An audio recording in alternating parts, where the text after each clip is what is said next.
Communist China is the greatest threat to the American way of life. Under dictator Xi Jinping, the Chinese Communist Party is actively threatening the peace and prosperity that we've maintained for over 80 years. While undermining the security of the world, they are also using our financial system to fund their malicious activities. The same is true for abusive companies and bad actors under Beijing's control. They're using our stock market to raise money for their military-industrial base and to oppress their own people. I am introducing 4 bills to stop this. It's important that our country's hard-earned dollars don't go into the hands of Chinese Communist Party.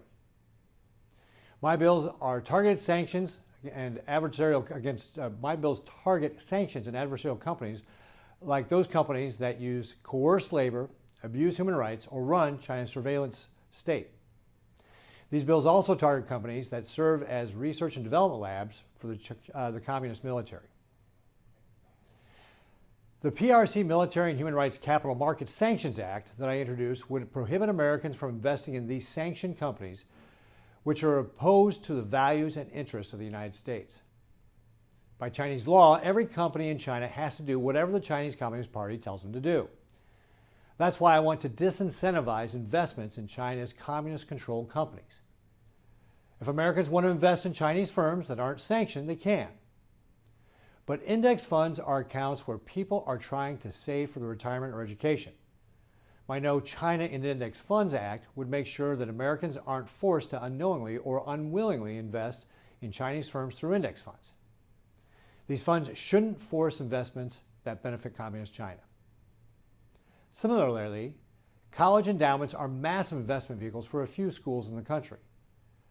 The Protecting Endowments from Our Adversaries Act would disincentivize these endowments from investing in adversaries like Communist China, whether directly or indirectly.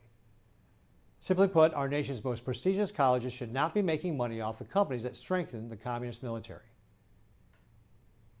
That's why I want to tax private college and university endowments over $1 billion for their investments in Chinese companies that support the Chinese military. Communist China actively threatens the post-World War II system that has kept peace and fostered prosperity for over 80 years. But dictator Xi Jinping isn't America's only adversary. That's why I also introduced the No Capital Gains Allowance for American Adversaries Act. This bill would target stocks and securities associated with Chinese, Russian, Belarusian, Iranian, or North Korean companies. It would treat profit from these stocks as ordinary income. That means these investments would not be eligible for lower capital gains tax rates. My bill would also eliminate the step-up basis for assets inherited at death. It would direct the Securities and Exchange Commission to maintain a public list of securities covered by the Act. All this will create disincentive for Americans investing in companies opposed to the United States. As a member of the Foreign Relations Committee, I'm focused on combating Communist China. Communist China is our greatest external threat. We must deter China and protect American leadership to maintain peace and stability.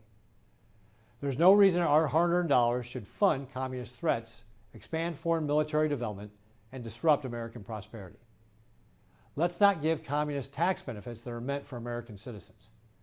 Let's work with better trade partners, not with abusive companies and other bad actors. We can't allow our markets to fund our adversaries like Communist China. Let's let America's markets benefit Americans.